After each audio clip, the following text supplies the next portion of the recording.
Well, welcome back to Her Standards. If you're just joining us, this is the show that celebrates women and highlights stories of female role models and trailblazers. Today, we are in Uasin Gishu County and we are hosted at the beautiful home of Dr. Pallavi Mishra. Before we took a break, we were just looking at her career as a medic and a fertility expert. We are available on social media across all platforms at KTN Home, or you can hit me up directly at Queenie Mbori on Facebook, Instagram, or Queenie Saina on Twitter. I'm also available as Quinta Mbori on LinkedIn. You know, when you talk about infertility and having the satisfaction from a couple who have struggled to have children, and then finally they get that child. On the flip side, there are others who are still struggling. Exactly. Yes. So, how would you describe the status of infertility in Kenya, or just in the world in general? Yeah. Actually, it's a very common problem. In statistics-wise, I think 1 in 5 or 1 in 6 couple worldwide, if you take, I think 1 in 10 couple are infertile. 1 in 10 couples. 1 in 10 couples are. I will not say infertile, they are subfertile, because infertile is like a definitive term. Yeah. And subfertile, I think, is a better term, because there's nothing which is absolutely impossible. So even a couple who are trying to conceive after maybe 5 years or 10 years, they can conceive. They no longer become infertile. They are fertile now. So I think subfertility is a much better Is a term. So yeah, so 1 in 10 couple are actually suffering from subfertility. And the problem is on rise, I think, and to some extent it is because of our lifestyle, in the sense more and more women are, as I think they are career oriented, they want to establish themselves, they want to create a life for themselves, and that's why they are trying to delay conceiving, they are delaying the planning of their family, which sometimes it affects the biological clock. What is the ideal thing to do? No, I think you should have a good balance. I am not saying you should not think about your career. That's very important in today's world. We have to be competitive. We have to be career oriented. At the same time, we should think about family as well. So we should strike a balance somehow. It's always difficult. It's very easy said than done. Easier said than done. Plan when you Easier have said than all these things to do lined up so to I do. think you have to create time for everything. And I remember earlier when you're having this conversation, you talked about the challenge that you face as a fertility doctor or as a gyna is the fact that patients come to you as an afterthought after they have tried all other options, including doing very unmentionable things. Yeah. Yes. So basically, I feel it's important for couples to realize that there is a problem in conceiving, and they should come early to the hospital to get properly investigated, because that's very important to know. Like for any disease, for example, like when you have fever, you want to know what is causing fever. So when you're not getting pregnant, it's a problem. There is a pathology somewhere. So it's important to come to the doctor to have a proper checkup done, and at least try to find out what is causing it. And then after that, it is management. That's different. But at least I encourage all couples who are finding it difficult to conceive should come out and get properly investigated. And that's very important. And they should come as a couple. Come as a couple. Very important, because that was going to lead me to my next question. You know, where we come from, or in the African context,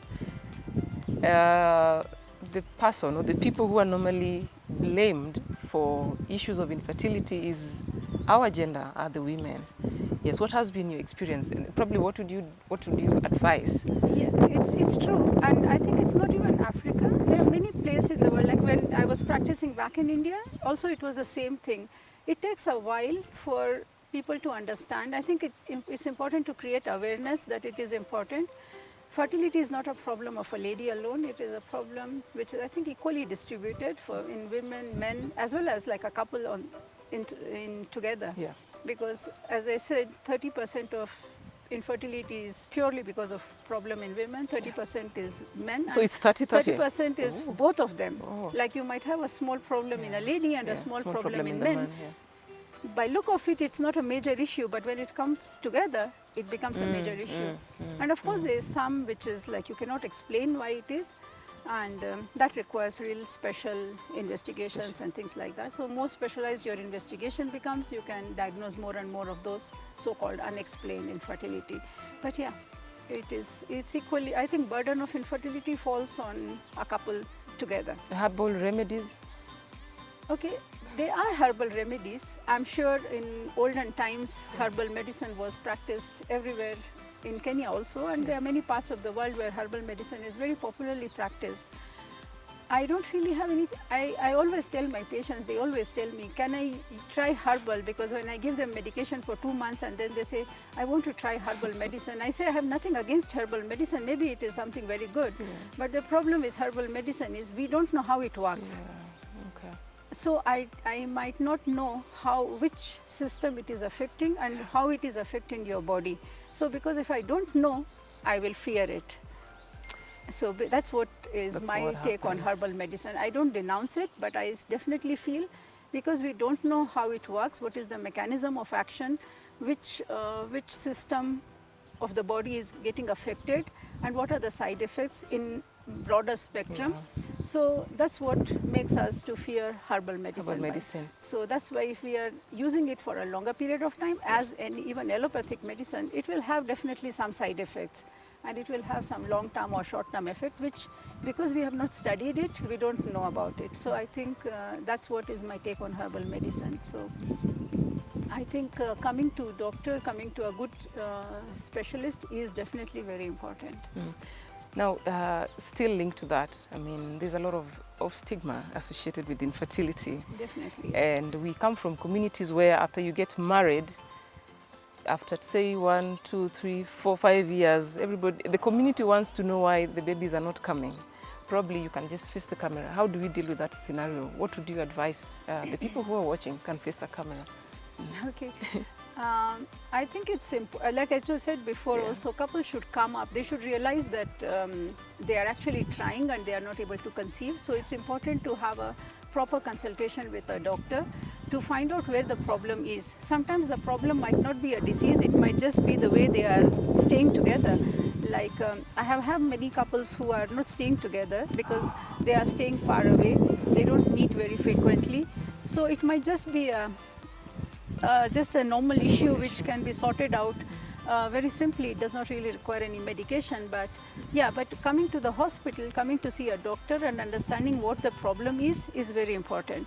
So I think it's very essential for women and for couples who think that they have taken longer than normal, because as far as definition goes, I think when a couple stay together for about a year without getting pregnant, they need to seek help. They should seek care. Okay. They should seek help rather.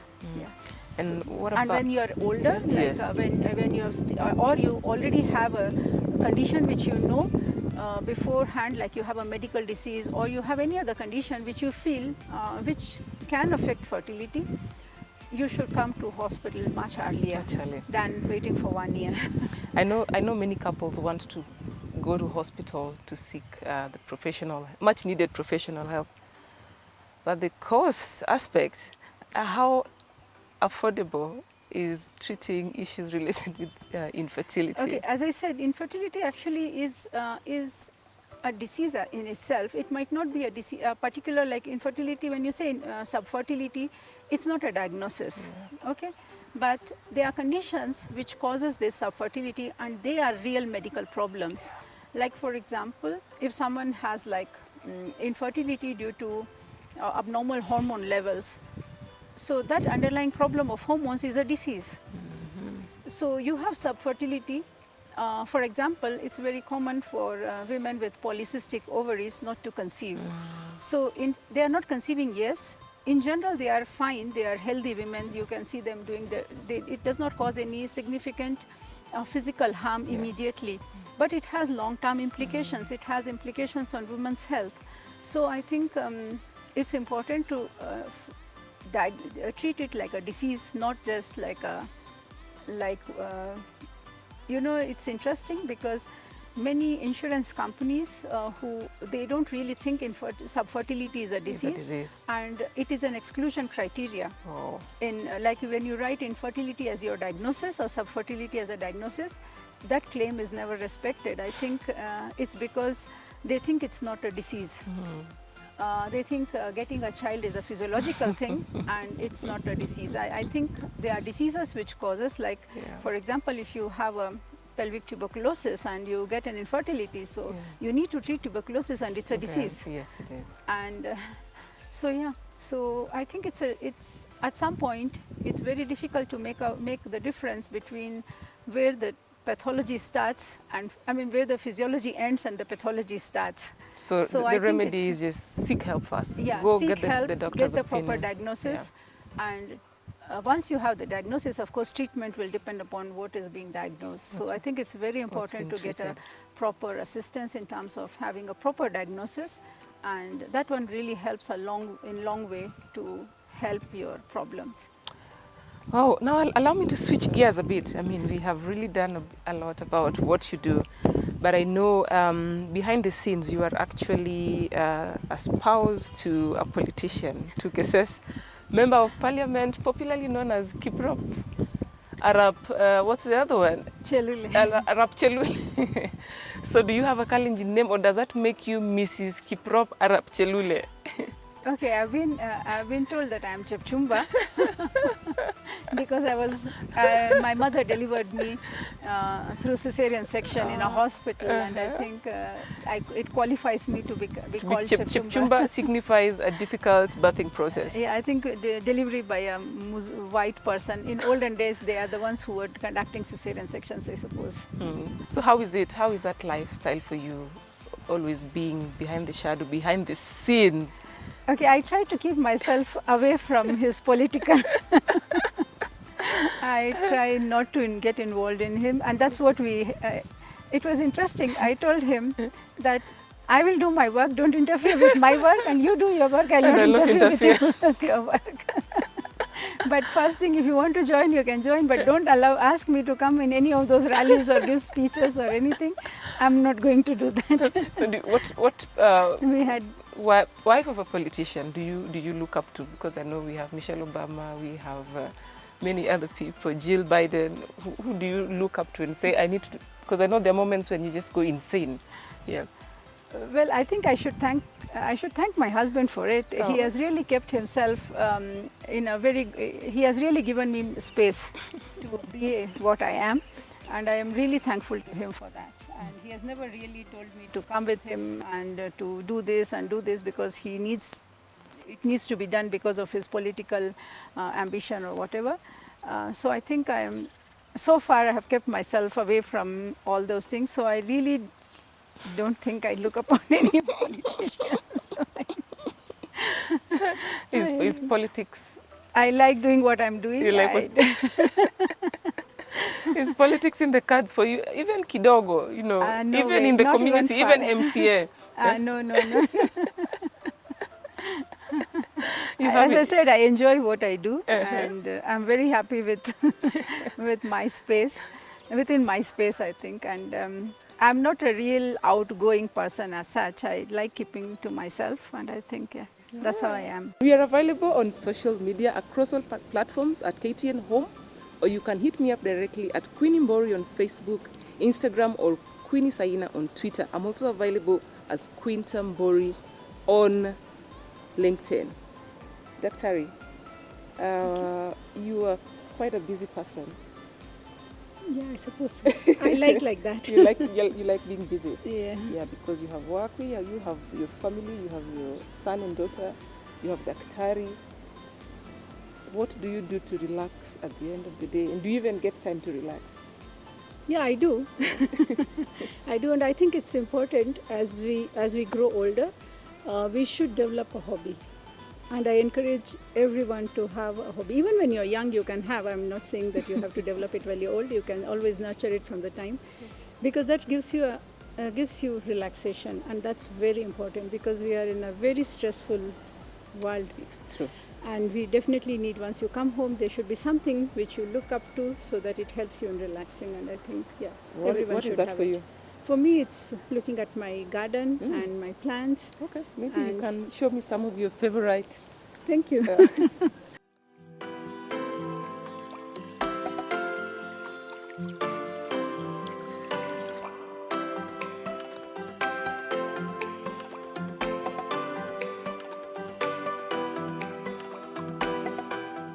No, this we got it from, I think this we got from India. Oh, Yeah. it's very nice. Okay. So it takes So time to. It takes time to, when we had this land with us and when we had planned how we were going to make this house, I told Dr. Mishra one thing, I want a big garden.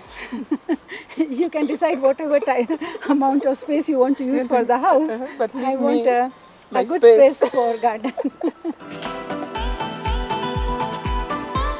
Must be, I think every branch has so much of technical details which you don't know from outside. But once you are in, you realize that, oh my God, it's technically so difficult and we thought it is so simple. So easy, I know. I know. Okay. So the kids also love gardening. Well, they have started appreciating now. Okay. My daughter has started really taking interest, but yeah. This is very nice. I'm just going to throw this away. Oh, your daughter started taking interest. Yeah. So she also comes with me when I'm so-called talking with my plants. You unleash your stress here. Yeah. So this is the place where I'm there every day when I get time, or otherwise at least on the weekends I like to spend time here so that I look at the plants, I see what I'm supposed to do for them. You know, they require to be taken care of. Yeah, plants are very personal. Yeah. So I think that's what I do. So sometimes I will start pruning them. Sometimes I'll just dig the mud to make the soil loose, and then see how we can keep on changing them and changing the landscaping and everything all the time, so that they look good and they don't look like boring. No, they look lovely. Yeah. So what do you do as a family? How do you spend time together? Do you even Yes. get time to spend together as a Yeah, family? actually, as I said, my daughter has started taking interest. So we actually Sunday we just look around, we see the plants, we see which one requires pruning and all, and that's what we do. We walk around as we are talking. We keep on discussing, talking, everything, and What then do you we keep talk on about? looking. We talk about everything. Starting from cooking, some stress in the work, and Do you talk about politics?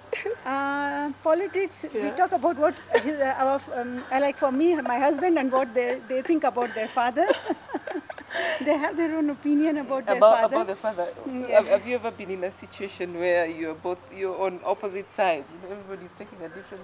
Okay, we like to discuss and come to an agreement that we don't agree with each other. You agree to disagree. We agree to disagree. Yes. Okay. All right. Yeah. And well, I guess we've really had a great time hanging out with you today. I've learned a lot. And I'm sure the people who are watching have also learned a lot from your experience. And you're also very humble. Your dress is very lovely. It's cotton. I like staying at home with something which is natural. Very comfortable. Yeah, comfortable. Okay. Right. Now, Daktari, there are young girls supposedly who would like to, they're thinking about joining the field of medicine. What would you tell them? Well, I think it's a very, very good profession. Yes, it's demanding. It has its challenges. It has like long period of study. But as I said, it's very satisfying subject. When you help someone to come out of a sickness or a disease, I think it's very, very, very It's satisfying. fulfilling. Yeah, very fulfilling. So I think they should look forward for it if they want to know more about our human body, how it responds, and how the disease behaves, and how we come out of it. And I think it's important for many people who are interested to join. Any parting shots for people in your shoes, they are wives of politicians or they are wives of influential people in the country, trying to grapple with the whole setup and they don't know what to do about it? I Maybe think you they can tell should. them. Okay, they should find a hobby for themselves. They should find a hobby, and they should find what role they have in the life of their respectives. Not as a spouse, but apart from the spouse, what are the extra role they can do to help the spouse to grow. To thrive as a Yeah, partner. to thrive as a partner. I think it's very important to be very supportive to each other. Like the spouse supports you in what you want to do, and you support your spouse in what he wants to do. I think that's very important. If you're not supporting each other, then there's a time you have a I lot think of stress. that's called gender equality. Yeah, you need to support each other, definitely. Wow. Yeah. Well, thank you very much for Thank you so hosting much. us. We have really had a good time, and we're enjoying the natural space and the beautiful outlook. We do not. We hope we can come back again. Sure, you're most welcome. Since you come from this place, this is your home. Oh, thank you so much. Well, there you can had drop it. in anytime. Thank you so much. We have had Dr. Pallavi Mishra at her home, and we've been talking about her life, balancing family, work, and what she loves to do. Well, this is Her Standards. This is the show that you cannot miss every Saturday from 4 p.m. Till next time, please stay safe, take care of yourself, and be inspired. Bye for now.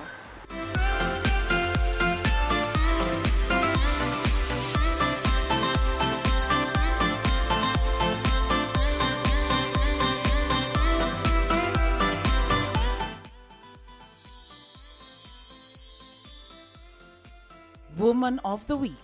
I'm proud to be associated with the 2010 Constitution. Lady Justice Martha Karambu Koome. Justice Martha Koome was nominated to Kenya's first woman Chief Justice on April 27, 2021 by the Judicial Service Commission. Prior to her nomination, Lady Justice Martha Koome was a judge at the Court of Appeal. Lady Justice Koome was born to a peasant family in Kithiu village in Miragamieru in Meru County. She was able to go to school and graduated from the University of Nairobi in 1986 with a bachelor's degree in law, proceeded to the Kenya School of Law and attained a postgraduate diploma in law in 1987, being admitted to the bar as an advocate the same year. She then proceeded to do Masters in Law in the University of London, graduating in 2010 with a Master's degree in Public International Law. Lady Justice Koome joined the judiciary in 2003 and served in several stations, among them Nakuru and Nairobi, before she was elevated at the Court of Appeal in 2011. She was instrumental in the establishment of the Family Division of the High Court. The soft-spoken judge has provided leadership in regional bodies such as the East Africa Law Society, where she was the inaugural treasurer in 1994 to 1996. She was appointed by the African Union Meeting of Heads of States in 1995 as a commissioner to the African Committee on the Rights and Welfare of Children. She is a certified trainer on human rights by the International Institute for Justice in Malta, the Commonwealth Secretariat, and the International Women Judges Association. In 2020, she was the runner-up for the 2020 UN in Kenya Person of the Year, a recognition for her children's rights advocacy. She has 33 years of experience in legal practice under her belt, and a significant portion of those years has been in public service as a defender of human rights. Lady Justice Martha Koome is married to Koome Kiragu and they have 3 children. Justice Martha Koome has been a role model and a keynote speaker in many forums, mostly advancing the values of family and sharing her own experiences of how to balance career growth, work, and family.